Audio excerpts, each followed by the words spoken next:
A ideia deles não estarem mais significaria eles nunca teriam existido. Tendo existido, continuam. E eu não falo nada aqui de natureza sobrenatural. Por exemplo, 30 de julho de 1906, nasce em Alegrete, no Rio Grande do Sul, Mário Quintana. Ele falece no dia 5 de maio de 1994. Morreu só uma parte dele.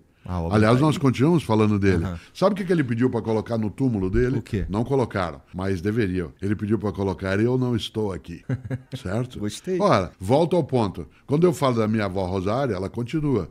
Quando você diz, não, meus avós, ou que não estão mais aqui, sim, né, continuam conosco, né, de vários modos. E uma das coisas que continuam é em relação à sabedoria que foram capazes, né, de transmitir. Aliás, o primeiro sinal de sabedoria é a consciência sobre a própria ignorância.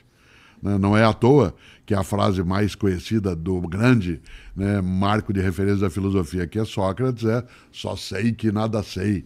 Né? Quando a gente lembra disso, fica imaginando que a expressão de admissão, né, da própria ignorância é um passo sério, né, para o conhecimento. Por isso, quando a vovó Rosária dizia "tudo que não souber desligar, nem ligue", eu posso usar nisso uma expressão vinda de Nietzsche, né? Quando ele diz lá, no Assim Falou Zaratustra, "trouxestes os vossos leões do Pireu até aqui, apenas para nos mostrar que o Pireu não é aqui".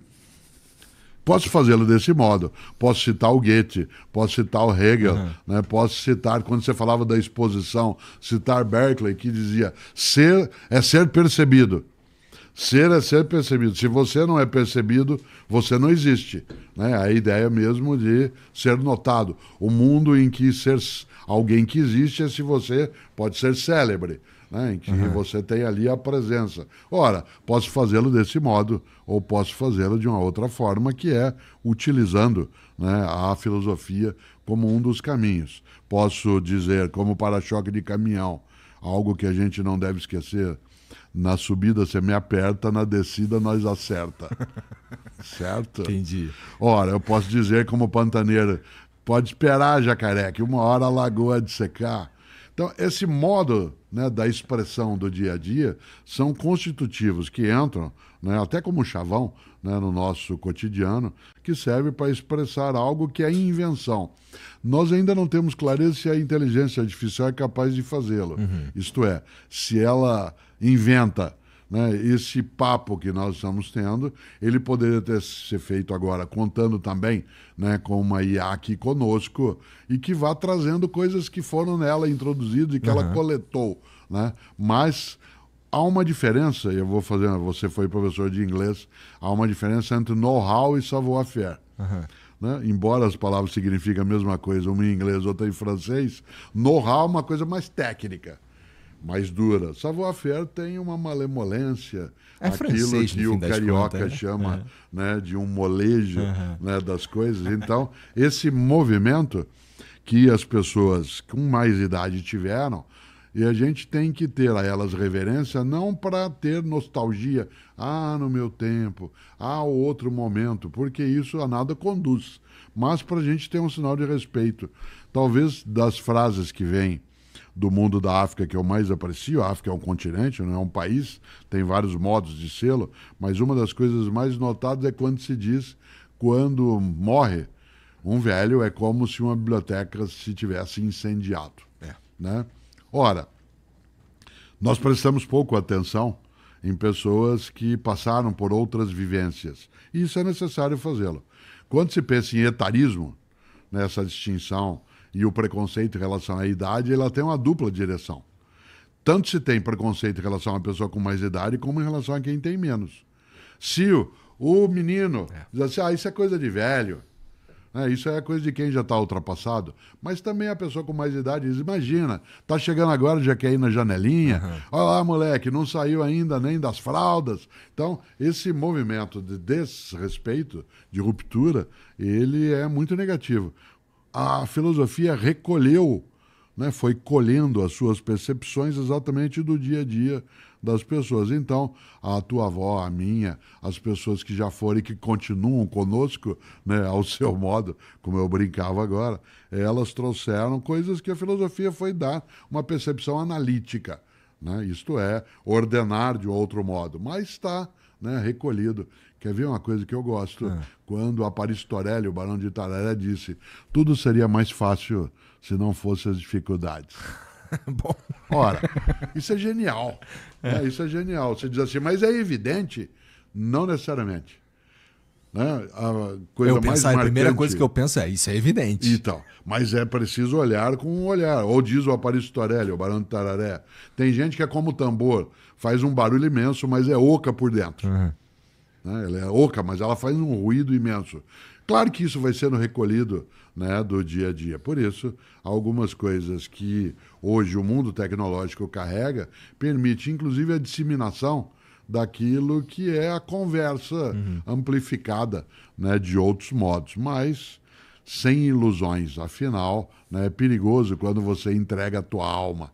O Goethe, que eu citei antes, escreveu, né, Fausto, que é uma obra clássica de alguém que vende a alma ao demônio. Posso chamar o demônio agora, sem dar aí um conteúdo religioso, de uma tecnologia que, em vez de nós a possuirmos, ela nos possui. Portanto, possessão tecnológica. Olha aí que coisa. Tem que fazer exorcismo. Professor, uma das coisas que você falou aí, que foi a frase mais célebre de Sócrates, como é que você vai, ao perceber que o que ele está falando é verdade, isso te causa angústia? Porque para mim, bom, eu já estou fazendo esse programa aqui, vai fazer 7 anos. Isso quer dizer que eu já conversei com um monte de gente, né? E à medida que eu vou conversando com as pessoas, eu vou entendendo que existem outros pontos de vista, outras maneiras de enxergar a vida e até o mesmo fato de vários ângulos diferentes, com ideias igualmente válidas, igual a gente já falou aqui também. E o efeito disso é a percepção, no fim das contas, que só sei que nada sei, cara. Isso, claro. E toda vez que eu vou conversar com alguém que existe ali naquela conversa algo que, obviamente, eu não sei, isso abre todo um novo universo para ser explorado de coisas que eu não sabia que existiam, né? Agora imagina isso numa base diária. Praticamente todo dia acontece comigo. E a sensação que eu tenho é de uma confusão. Não sei se confusão é a melhor palavra, mas quando alguém me pergunta, por exemplo, a minha opinião sobre algum assunto, a minha tendência é dizer para essa pessoa todos os pontos de vista que eu já tive acesso. E aí eu acabo sendo taxado como o cara que fica em cima do muro. Mas o ponto não é esse. Como é que a gente faz para ter clareza, então? Porque eu só sei que nada sei, cara. Mas a expressão só sei de nada sei, utilizada pelo Sócrates há 2.500 anos, ela não é uma demonstração de absoluta ignorância, mas uma expressão de humildade de que não se sabe tudo. Porque uma pessoa que supuser que tudo sabe, ela vai primeiro iludir-se. Há uma diferença brutal, e eu falo isso com frequência, entre autoestima e autoengano. Né? Autoestima é você ter, né, uma noção daquilo que é capaz, da tua possibilidade. Autoengano já é iludir-se imaginando que é mais do que é. Né? O Mário Quintana, que eu citei há pouco, dizia: quem pretende apenas a glória não a merece. Né? Quem pretende apenas a glória não a merece. Por quê? Porque aí há uma marca de arrogância dentro do que se tem. Você identificou algo que é muito especial. Quando o mundo do Renascimento, há 500 anos, trouxe algumas tecnologias de aperfeiçoamento da nossa capacidade, e vou pegar 2 delas, o microscópio e o telescópio. O enxergar no mínimo e o enxergar no máximo. O pegar o mais fundo e o pegar o mais distante. Essas 2 tecnologias, no caso 2 aparelhos, 2 aparatos, ampliaram imensamente a nossa capacidade de desconhecimento. Porque havia coisas que a gente, porque não via, ao olhar no microscópio, notou o quanto ampliou o que se desconhecia. O mesmo em relação ao telescópio. A gente não sabia que não sabia tanta coisa.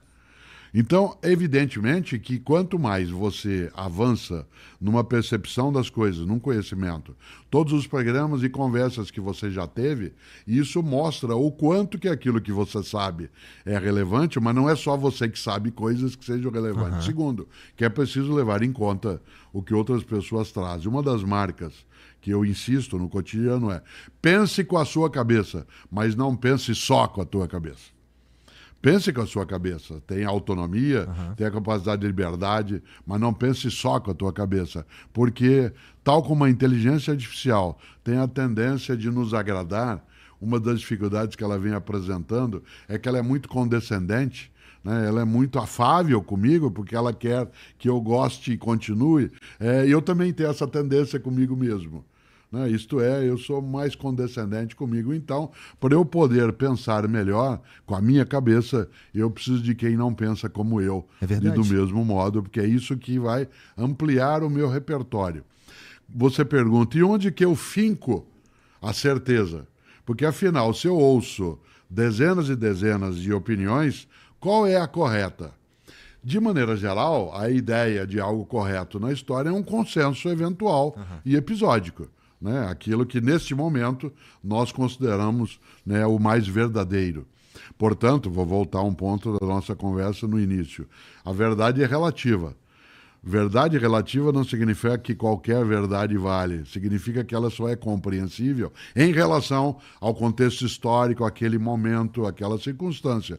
Eu não posso chamar Sócrates de machista, embora ele tivesse uma série de reflexões que colocam o mundo masculino como superior ao feminino. Por que eu não posso? Porque o conceito é de agora. Eu não posso dizer que Aristóteles, quando no livro dele sobre ética, ele diz o homem tem que se comportar como na natureza. Na natureza, toda fêmea obedece ao macho. Aí eu digo assim, tá vendo? Sócrates era também, e Aristóteles era um porco chauvinista. Esse é um conceito que está desfocado. Se você pegar um dos mandamentos da lei mosaica, que muitos chamam de os 10 mandamentos, um deles, hoje traduzido, é não cobiçar a mulher do próximo. No original, ele está escrito não cobiçar o boi, a terra e a mulher do próximo. Porque o mandamento se refere à propriedade, ele não se refere à fidelidade. Se eu for atualizar o mandamento agora e quiser respeitar, ele teria de ser, independentemente de religião, não cobiçar a mulher do próximo, não cobiçar a mulher da próxima, não cobiçar o homem da próxima, não cobiçar o homem do próximo. Você diz assim, mas que loucura, isso aí é uma perda, a humanidade está perdida. Não, é em relação ao tempo, né, ao modo. Né? Nesse sentido, a gente olha esses caminhos e fica imaginando, será que a gente é capaz, né, de fazer com que as opiniões tenham um ponto de certeza? Meu primeiro livro, eu publiquei alguns livros, mas o meu primeiro foi sobre o filósofo Descartes. E Descartes é o pensador da dúvida metódica. Ele se colocou um dia, ali no século XVII, a mesma pergunta que você se fez. Se tem tantas coisas para saber e para desconhecer, onde que eu sento para não cair? Isto é, qual é o edifício que eu vou levantar que seja sólido, qual é a base? Ele disse, eu só consigo, escreveu Descartes, só consigo entender isso duvidando de todas as coisas para que eu tenha clareza se elas são sólidas ou não. Só tem uma coisa possível. Ao duvidar de tudo, achar algo que não seja passível de dúvida, que seja indubitável. Ele diz, eu posso duvidar de todas as coisas, menos de uma coisa, da dúvida. Parece agora assim, não, mas isso imagina um filósofo, para que um cara precisa escrever isso? Isso é evidente. Não, a coisa é um pouco mais séria. Se a dúvida é indubitável, o próximo passo dele é, eu só posso duvidar porque eu penso. Então o fundamento da minha existência é o pensamento. Penso, logo existo. Ora, esse passo dado, ele vem com uma série de movimentos que buscam firmar como é que nós podemos conviver com um consenso básico em relação àquilo que aceitamos ou não. O maior risco do relativismo nos tempos atuais, na política, na comunidade, né, na convivência familiar, é dizer, então, cada um tem direito à sua opinião. Claro que tem direito, mas ter direito é diferente de estar certo. Você diz, ué, e quem que está certo? Está certa ou certa aquela pessoa que encontra algo, né, que provado na prática se dá como sendo a referência, né, para aquele passo. A ciência lida como sendo a comprovação. Né? Uma das coisas mais fortes é que em ciência, especialmente a ciência experimental, é correto e verdadeiro aquilo que se mostrar correto e verdadeiro na comprovação, de que o critério de verdade é a prática. volto à filosofia, os gregos antigos davam um nome técnico para mera opinião, Ah, que a gente chamaria hoje de axiologia, Tá. mas em grego era doxa. aham. Né? Há pessoas que têm uma opinião reta, que é a ortodoxa, e tem pessoas que têm opinião variada, que é heterodoxa. Eu prefiro a heterodoxia por uma razão. Há uma frase antiga que diz: muito cuidado com uma pessoa de um único livro. Aquela que tem um único livro e, portanto, nunca folheou outros. O melhor modo daquilo que você faz no teu dia a dia é poder olhar esse conjunto, né, de opiniões que recolhe nas conversas, nas entrevistas, no podcast, e dizer, bom, agora eu posso fazer uma escolha na multiplicidade. Porque fazer escolha na ausência da multiplicidade é o que a gente chama de escolha de Adão. Deus faz Adão, numa das narrativas, né, dentro do livro hebraico, depois ele faz a Eva, chama Adão e diz, agora vai e escolha uma mulher. É bom. Essa é a ideia da escolha de Adão, em que você tem, né, uma única possibilidade, ela não é uma escolha. Para que haja escolha, tem que haver uma ampliação, né, dessa capacidade. E o microscópio e o telescópio mostraram o quanto que a gente é capaz de saber, mas também o quanto que a gente desconhece. E eu acho bom.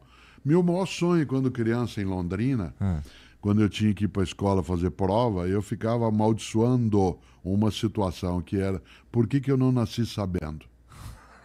Quando eu tinha que estudar, que eu tinha que ficar horas debruçado em cima de algo, por que eu não nasci sabendo? E aí eu só fui entender mais tarde que minha maior limitação seria ter nascido sabendo. Porque se eu nascesse sabendo, eu só saberia aquilo que já sabia ao nascer. Porque eu não nasci sabendo, eu sou capaz de saber coisas que não estavam no meu ponto de partida. Nesse sentido, que bom que a gente não nasce sabendo. Que bom que eu sou capaz, como Descartes lembrava, né, de ter dúvidas e de procurar outros caminhos. Afinal, né, a gente é capaz de ampliar quando encontra desejo de ampliação. E isso vale.